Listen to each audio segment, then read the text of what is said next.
रात का वक्त था। शहर के एक पुराने और सुनसान पड़े अस्पताल में चारों तरफ सन्नाटा पसरा हुआ था। ये अस्पताल शहर के कोने में था और बहुत समय से बंद पड़ा था। इस अस्पताल के बंद होने का कारण कुछ असामान्य घटनाएं थीं, पर जिन्हें नजरअंदाज करना मुश्किल हो गया था। लोगों ने कहना शुरू कर दिया था कि यहाँ कोई भूत या चुड़ैल का साया है। पिछले कुछ महीनों से कई लोगों ने इस जगह पर अजीबोगरीब चीखें और परछाइयां देखी थीं। जो भी यहाँ रात में जाता वह कुछ न कुछ अनहोनी का शिकार हो जाता। इस अस्पताल की खामोश इमारत और टूटी हुई खिड़कियां किसी खौफनाक रहस्य की ओर इशारा करती थीं। अस्पताल के पास एक छोटा सा गांव था जिसमें लोग हमेशा इस जगह के बारे में बात करते थे। गांव के बुजुर्गों का कहना था कि अस्पताल में एक डॉक्टर का भूत है जो मरने के बाद यहाँ भटक रहा है, लेकिन कुछ लोग यह भी कहते थे कि अस्पताल में एक चुड़ैल का वास है जो किसी भी रात को यहाँ आकर अपनी प्यास बुझाती है।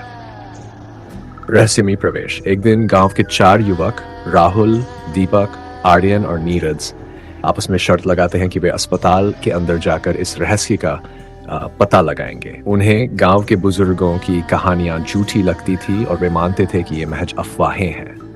राहुल, जो हमेशा सबसे बहादुर बनता था, सबसे पहले आगे बढ़ता है।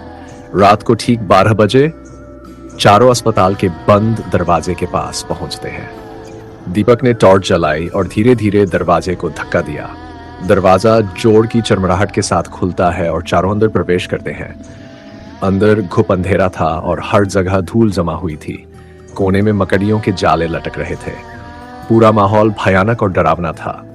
जैसे ही वे आगे बढ़ते हैं, उन्हें एक लंबा और सुनसान गलियारा दिखता है। गलियारे के दोनों तरफ कुछ कमरे थे जिनमें ऑपरेशन थिएटर और मरीजों के वार्ड थे। दीपक टॉर्च से चारों ओर देखता है और एक कमरे की ओर इशारा करता है। वे चारों उस कमरे की ओर बढ़ते हैं।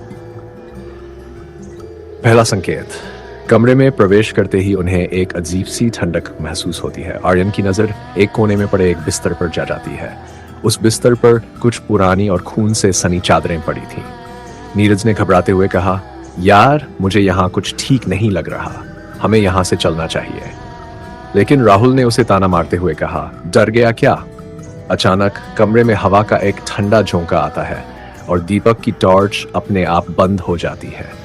चारों घबरा कर इधर उधर देखने लगते हैं। तभी उन्हें एक महिला की हल्की सी चीख सुनाई देती है। चीख इतनी दर्द भरी थी कि चारों के रोंगटे खड़े हो गए। उन्होंने उस आवाज का पीछा करने का फैसला किया, ये सोचकर कि शायद वहां किसी की मदद की जरूरत हो। भयावह दृश्य। वे धीरे धीरे गलियारे से होते हुए दूसरी मंजिल पर पहुंचते हैं। वहां का माहौल और भी डरावना था। दीवारों पर जगह जगह खून के निशान थे और एक कोने में एक टूटी हुई व्हीलचेयर पड़ी थी जो धीरे धीरे खुद ब खुद घूम रही थी।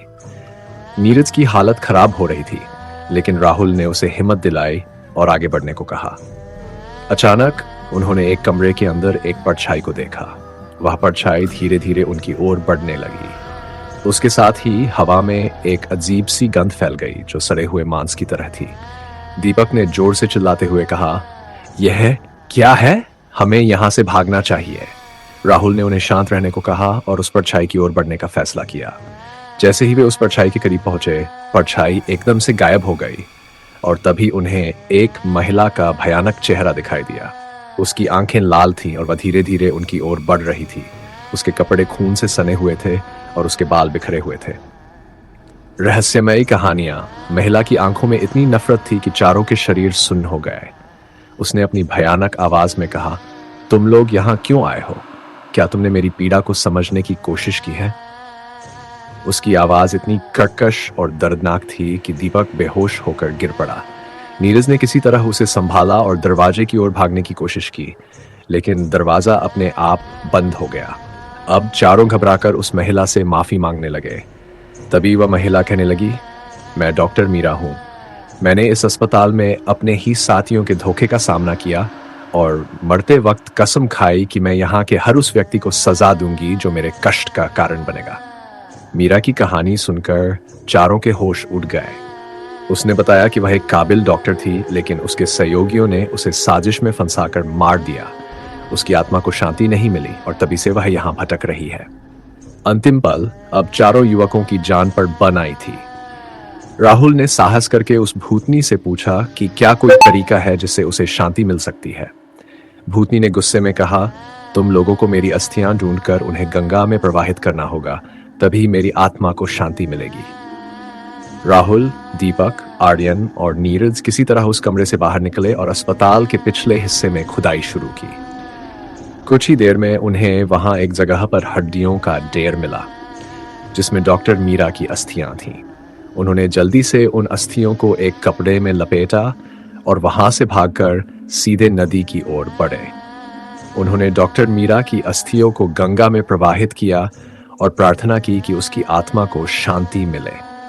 जैसे ही उन्होंने अस्थियां जल में प्रवाहित की, आसमान में बिजली कड़की और अचानक चारों के मन से एक भारी बोझ उतर गया। उन्होंने महसूस किया कि डॉक्टर मीरा की आत्मा को अब शांति मिल गई है। खौफनाक रात का अंत।